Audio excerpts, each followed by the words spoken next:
Shalom, saudara-saudari terkasih, sidang jemaat yang diberkati dan dikasihinya.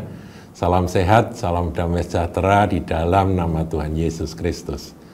Saudaraku, kali ini kita akan bicara satu topik dan saya kira akan singkat saja, tetapi saya berharap ini dapat menjadi berkat bagi saudara-saudari sekalian. Suara Gembala kali ini kita akan awali dengan melihat Lukas 6 ayat 36. Nanti kita akan lompat ke ayat 38. Jadi Lukas 6 ayat 36 dan 38. Hendaklah kamu murah hati sama seperti Bapamu adalah murah hati. Jadi sifat dari Bapa Surgawi yang kita lihat di dalam Yesus Kristus Tuhan itu adalah murah hati. Nah, kita adalah orang-orang yang berusaha mengejar akan keserupaan dengan Yesus Kristus, menjadi imitator of Jesus Christ. Nah, kita salah satunya kita harus mengejar akan sifat murah hati ini. Hendaklah kamu murah hati sama seperti Bapamu adalah murah hati. Jadi Bapa murah hati, kita pun juga harus belajar terus ke sana. Makin hari makin murah hati. Ayat 38. Berilah dan kamu akan diberi. Wow, ini satu statement yang tegas dan mengejutkan. Berilah dan kamu akan diberi. Jadi kalau ingin diberi sama Tuhan, kita harus belajar memberi. Begitu saudaraku ya. Suatu takaran yang baik, yang dipadatkan, yang digoncang, dan yang tumpah keluar akan dicurahkan ke dalam ribaanmu. Jadi ketika kita memberi, Tuhan akan memberi, tapi dijelaskan, diberi keterangan bahwa pemberian Tuhan itu dengan takaran yang baik, dipadatkan. Jadi saudara bisa imajinasikan misalnya beras atau gandum begitu ya, itu takarannya baik, jadi bukan takaran yang kecil, tapi takaran yang bagus, yang besar. Kemudian dipadatkan, jadi tidak sampai ada rongga di dalamnya begitu, dipadatkan. Kemudian digoncang-goncang sampai betul-betul memadat, dan yang bahkan tumpah keluar akan dicurahkan dalam ribaanmu. Jadi ketika Tuhan itu memberkati kita, itu takarannya baik. Waktu ngambil berkatnya itu dipadatkan, kemudian digoncang-goncang sampai melimpah, dan kemudian itulah yang akan diberikan kepada Anda di ribaanmu, begitu ya. Kemudian dikatakan sebab ukuran yang kamu pakai untuk mengukur akan diukurkan kepadamu. Jadi saudaraku, dalam hal memberi, itu kalau kita punya iman, kita tahu bahwa ukuran kita memberi itu nanti itu akan dipakai untuk mengukur kita ketika Tuhan akan memberkati kita. Kira-kira penjelasan sederhananya seperti itu. Saya percaya Anda semua sudah paham tentang ayat ini. Nah, saya ingin ngajak Anda untuk melihat bagaimana jemaat mula-mula, secara khusus yaitu jemaat di Antiokhia, itu mempraktekkan akan kebenaran yang diajarkan oleh Tuhan ini dalam tindakan nyata mereka. Coba kita lihat saudaraku ya. Kisah Rasul 11. Ini cerita tentang Barnabas ya dan Saulus ke Antiokhia. Antiokhia adalah jemaat yang tidak besar, kecil, tetapi kualitasnya bagus, saudara ya. Jemaat di situ bagus. Nah, kita lihat ayat yang ke-27 mulai ya. Pada waktu itu, datanglah beberapa nabi dari Yerusalem ke Antiokhia. Jadi, Antiokhia ini dilawat, dikunjungi oleh beberapa nabi. Saudaraku, pelayanan nabi-nabi itu adalah pelayanan dari gereja Tuhan. Ya, kita harus mengerti akan hal ini bahwa pelayanan kenabian itu dibutuhkan oleh jemaat. Meskipun kita juga harus waspada karena pelayanan nabi kalau enggak diawasi dengan benar, tidak dikontrol dengan firman yang kuat, itu memang ada potensi untuk menyimpang, saudaraku, karena banyak jemaat itu suka dengan pelayanan Nabi, ya, karena Nabi itu kan menyampaikan segala sesuatu yang berkenaan dengan masa depan. Jadi ya kalau orang dunia suka dengan ramal-meramal, ramalan, guamia dan sebagainya, di dalam Kristen pun itu bisa terbawa.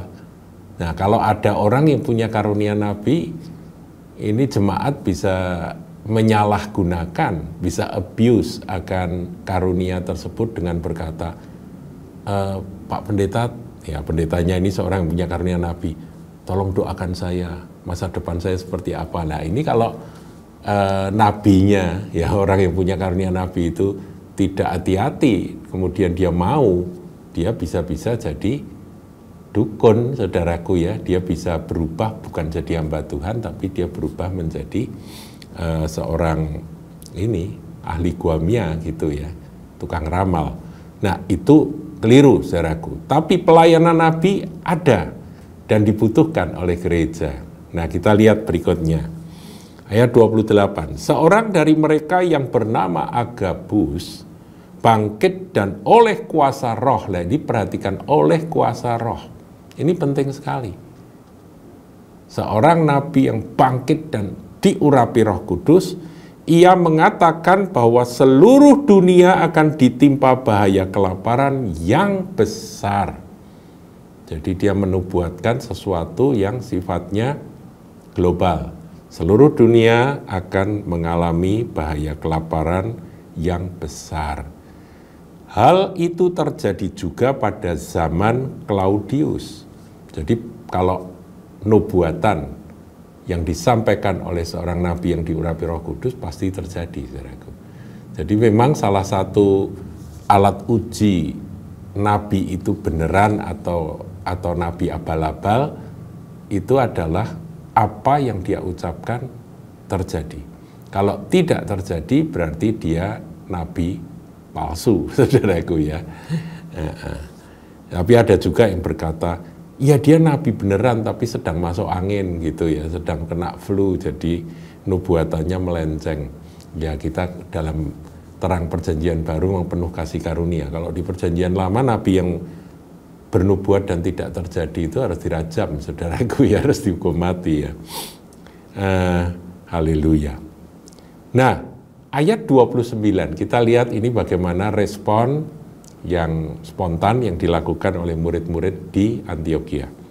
Lalu murid-murid memutuskan untuk mengumpulkan suatu sumbangan sesuai dengan kemampuan mereka masing-masing dan mengirimkannya kepada saudara-saudara yang diam di Yudea. Hal itu mereka lakukan juga dan mereka mengirimkannya kepada penatua-penatua dengan perantaraan Barnabas dan Saulus. Kalau saudara dalami, saudara, ya, bagaimana respons dari murid-murid di Antiokhia itu. Mereka mendengar akan nubuatan bahwa bala kelaparan, bahwa bahaya kelaparan itu akan melanda seluruh dunia. Responnya apa? Nah, di sini kita melihat respon mereka itu alkitabiah banget gitu. Respons mereka itu benar-benar biblical. Mereka tahu bahwa bahaya kelaparan itu akan membuat penderitaan di seluruh muka bumi. Nah, pertanyaannya, kalau seluruh muka bumi Antiokhia ikut kena atau tidak? Ya ikut kena, saudara. Jadi mereka sebetulnya ya tahu bahwa bahaya kelaparan itu juga akan mereka lewati. Dan itu benar-benar terjadi pada zaman Claudius. Tapi respon spontan yang mereka lakukan itu justru, ayo kita kumpulkan sumbangan. Malah memberi, saudaraku. Jadi responsnya itu bukan, ayo kita simpan, kita tabung uang, kita hemat. Ya memang pasti mereka akan menghemat, saudaraku. Karena mereka adalah murid-murid yang seimbang dalam pengajaran. Tetapi di samping mereka tahu bagaimana mereka merubah cara belanja barangkali karena akan ada bahaya kelaparan, mereka mempersiapkan diri untuk sebuah masa yang sulit di depan yang nanti terjadi pada zaman Claudius itu. Yang mereka pikirkan adalah kami mau memberi, kami mau memberi. Saudara, ini luar biasa. Sekarang ini kita juga sama ya, posisinya Pak Jokowi, presiden kita menyampaikan dunia ini 800 juta umat manusia, 800 juta orang terancam bahaya kelaparan.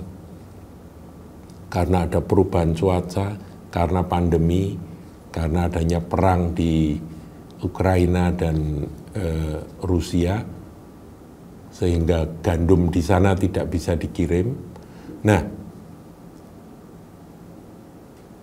respons apa yang dilakukan oleh gereja Tuhan saat ini kalau dibandingkan dengan apa yang terjadi pada gereja di Antiokhia? Coba renungkan, saudaraku. Saya menasihatkan Anda untuk ayo berhemat, ayo mengurangi akan belanja yang tidak penting, supaya di masa sulit kita belajar seperti semut ya, mengumpulkan makanan, supaya nanti musim dingin, musim panas ngumpulin makanan, musim dingin sudah ada persediaan makanan. Kita belajar seperti itu, karena kondisi situasi tidak akan selalu sama.